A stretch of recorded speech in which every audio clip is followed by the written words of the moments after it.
L'Académie de golf vous est présentée par Ameublement Tanguay. Notre plus grande qualité, c'est le service. Par le séminaire Saint-François à Saint-Augustin-de-Desmaures, réputé pour l'excellence de son programme sportif et bien sûr en golf. Et par Christian Turbide Golf Academy, www.coursdegolf.ca.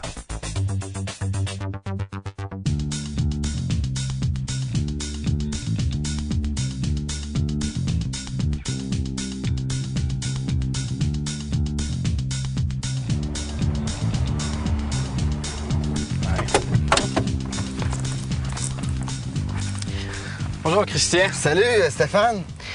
Aujourd'hui, il y a une chose. J'aimerais qu'on parle du point d'impact. Oui, t'aimerais ça que je t'entretienne là-dessus? Oui, mais j'aimerais commencer là avec nous définir c'est quoi le point d'impact. Je vais te dire ça, Stéphane. Je prends mon bâton. Oui. OK, premier élément important au niveau du point d'impact. OK, je vais te le définir par rapport au bâton, par rapport au bois 1 que j'utilise présentement. OK? L'adresse de la balle, si tu vois, on en a déjà parlé au niveau de la position.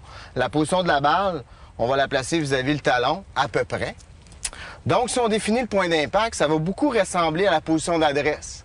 Excepté que, à l'impact de la balle, on va avoir, je dirais, les mains vis-à-vis la balle. OK? Oui. Les hanches tournées. Les épaules tournées. Les mains, comme je disais tantôt, à peu près vis-à-vis la balle. OK? Et la tête. La tête est où? Au départ, elle était déjà, je te dirais, derrière la balle. Donc, à l'impact de la balle, elle va être à la même place. Donc, c'est une position qui va être très similaire à l'adresse de la balle. Tu me suis? Oui, j'ai quelques petites interrogations. Oui? Oui. Dis-moi ça. Parce que avec un fer à l'adresse, on a les mains qui sont légèrement en avant de la balle. Absolument. OK? Fait qu'au point d'impact, on va les avoir en avant de la balle. Absolument. Mais avec le bois numéro 1, vu que la balle, comme tu viens de démontrer, Oui, comme on le voit ici. Oui, c'est que les mains sont à l'arrière. Mais pourquoi que les mains, comme tu viens de dire, qui vont être en avant de la balle à l'impact, ils restent En avant de la balle. C'est ça, exactement. Comme mais pourquoi ils ne restent pas à l'arrière? Ils ne restent pas à l'arrière parce que dans le mouvement naturel, le mouvement t'envoie vers la cible qui est là-bas, donc vers ta gauche à toi. Donc, nécessairement, en frappant, tu vas avoir les mains non pas devant la balle, comme il était à l'adresse de la balle vis-à-vis ta tête de bâton. À l'impact de la balle, ils vont être à peu près vis-à-vis la balle.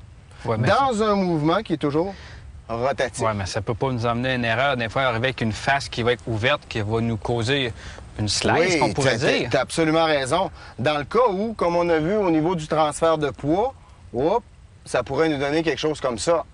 Donc là, nécessairement, la balle pourra aller vers la droite. Tu me suis? Là, tu viens de nous faire un mouvement. Oui. Lors de l'impact, ton pied est élevé. Le talon est élevé. OK? Tantôt, avec le même mouvement, le pied était au sol. Lequel qui est le mieux?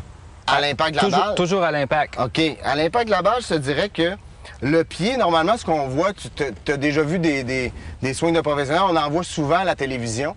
Les golfeurs aussi, les golfeuses en voient. Lorsqu'ils arrivent à l'impact de la balle, on voit déjà le pied qui est surélevé, toujours déjà surélevé. C'est normal, ton poids est en train de traverser la balle. Donc, à l'impact de la balle, si je te suggère de pratiquer ton point d'impact, je te dirais, garde tes deux pieds à terre parce que ton bâton, tu n'es pas dans un mouvement avec avec de la vitesse. Tu es dans un mouvement qui est plutôt statique. Donc, en gardant ton pied au sol, ça pratique ta stabilité, puis ça pratique aussi ton mouvement rotatif. Tu me suis? Donc, le bâton, c'est sûr que certain, si je te filmais en élan complet comme ça, on verrait graduellement, quand le bâton approche l'impact de la balle, ton pied est en train de se soulever.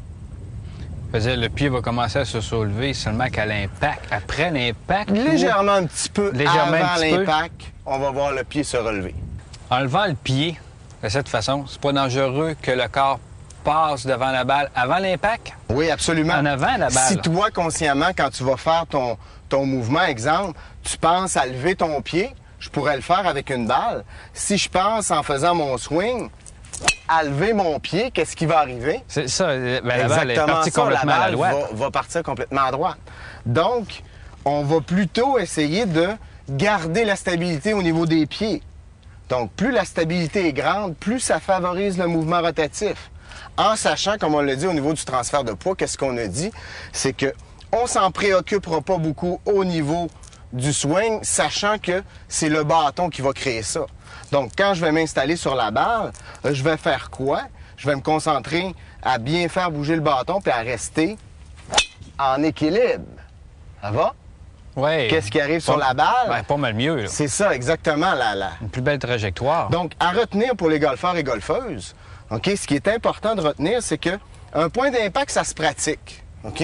Ça se pratique un peu de la même façon que je vous l'ai montré, OK? Dans la définition. En gardant une grande stabilité, un mouvement assez dynamique, en gardant une bonne stabilité au sol, en pratiquant toujours le mouvement, le seul mouvement qui est permis au golf. Puis les golfeurs et golfeuses, c'est à retenir beaucoup, c'est un mouvement rotatif. Le seul mouvement permis au golf, c'est un mouvement qui tourne. Ça va? Ça va très bien. Est-ce que ça t'éclaire? Oui, ça m'éclaire. On va savoir quoi pratiquer. C'est ça, exactement. Et d'avoir toujours, de bien à retenir, c'est d'avoir les pieds bien ancrés au sol. Oui, absolument. Une bonne stabilité. Oui. Ça va, Stéphane? Ça va très bien, Christian. On va pratiquer ça. Bon golf. Merci.